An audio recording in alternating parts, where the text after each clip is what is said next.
ন- নমস্কার। আজকে আমরা তরঙ্গ অধ্যায়ের স্থির তরঙ্গ সম্পর্কে জানব।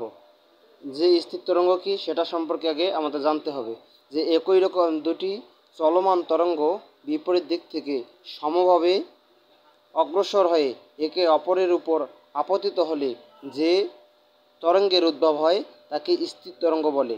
তাহলে একই রকম দুটি চলমান তরঙ্গ বিপরীত দিক থেকে সমভাবে অগ্রসর হয়ে একে অপরের উপর আপতিত হলে যে তরঙ্গের উদ্ভব হয় তাকে স্থির তরঙ্গ বলে। মানে এই দিক দিয়ে একটা যাচ্ছে এই তরঙ্গ, আবার এই দিক দিয়ে আসতেছে আরেকটা তরঙ্গ, আর সেই যে আপতিত একে অপরের উপর আপতিত হয়েছে, হওয়ার পর যে তরঙ্গ উদ্ভব সৃষ্টি হয়েছে বা উদ্ভব হয় সেটা হচ্ছে স্থির তরঙ্গ।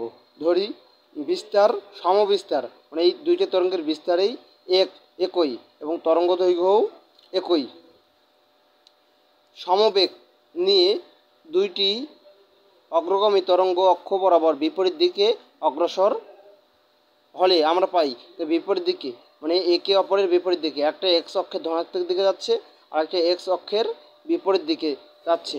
তাই এক্স অক্ষের ধনাত্মক দিকের ক্ষেত্রে ওয়াই সমান, আমরা সরণ সমান জানি কি, এ sine 2π/λ into v t minus x, এটাকে 1 নং সমীকরণ ধরেছি।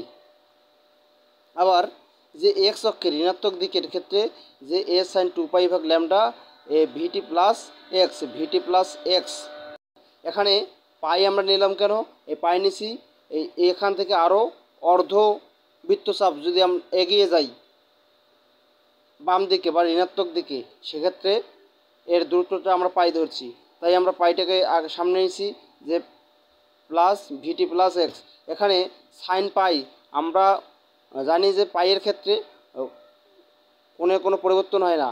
যখন বেজোড় পাই হয়, যখন এই বেজোড় সমকোণ হয়, জোড় সমকোণের ক্ষেত্রে পাইয়ের কোনো পরিবর্তন হয় না, এবং বেজোড় সমকোণের ক্ষেত্রে সাইনের পরিবর্তন হওয়া এখানে কজ হতো। তাইলে যেহেতু পাই উঠে গেছে, ওই কোণটা শুধু বসছে ভিটি প্লাস এক্স। এখানে সাইনটা হচ্ছে এই যে ঋণাত্মক দিকে যাচ্ছে, সেই জন্য এই সাইনটা দ্বারা ঋণাত্মক দিকে বোঝানো হয়েছে। তাহলে তরঙ্গ দুটি একে অপরের উপর আপতিত হয়, তবে লব্ধি সরণ, এই যে একে অপরের উপর আপতিত হয়েছে, এই আপতিত বিন্দুগুলোতে যে লব্ধি সরণ, তখন ওই তরঙ্গটার আর লব্ধি সরণ কি, ওয়াই সমান y1 প্লাস y2।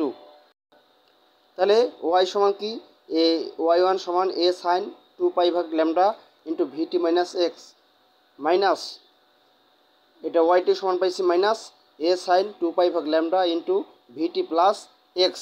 তাহলে এখানে এ কমন নিছি, এ কমন নিলে sine 2π/λ into v t minus x, minus sine 2π/λ into v t plus x.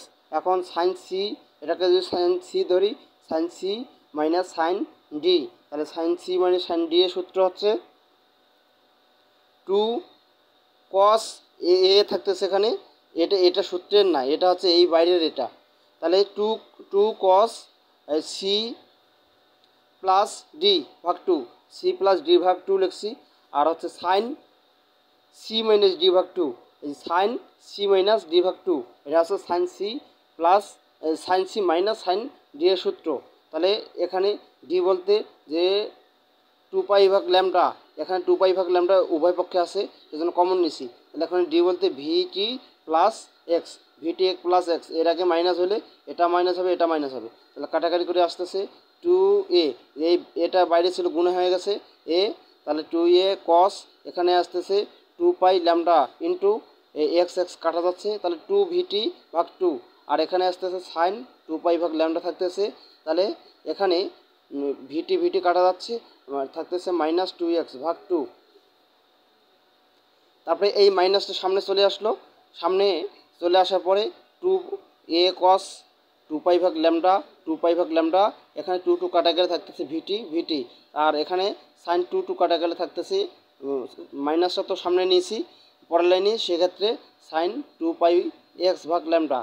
আর তাহলে এই যদি এই মাইনাস 2a সাইন 2πx/λ এটাকে যদি এ ধরি, তাহলে হবে এ কস 2π ভিটি/λ। আবার বলতেছি মাইনাস 2a সাইন 2 পাই এক্স ভাগ ল্যামডা, এটাকে এ ধরছি, এ ধরলে এ তাহলে থাকবে কস 2 পাই ভিটি ভাগ ল্যামডা। এই সমীকরণটাই হচ্ছে, অর্থাৎ এই যে 2a কস 2 পাই ভিটি ভাগ ল্যামডা ইন্টু সাইন 2 পাই এক্স ভাগ ল্যামডা, এটাই হচ্ছে স্থির তরঙ্গের ক্ষেত্রে সমীকরণ। আবার এটাকেও স্থির তরঙ্গের ক্ষেত্রে সমীকরণ।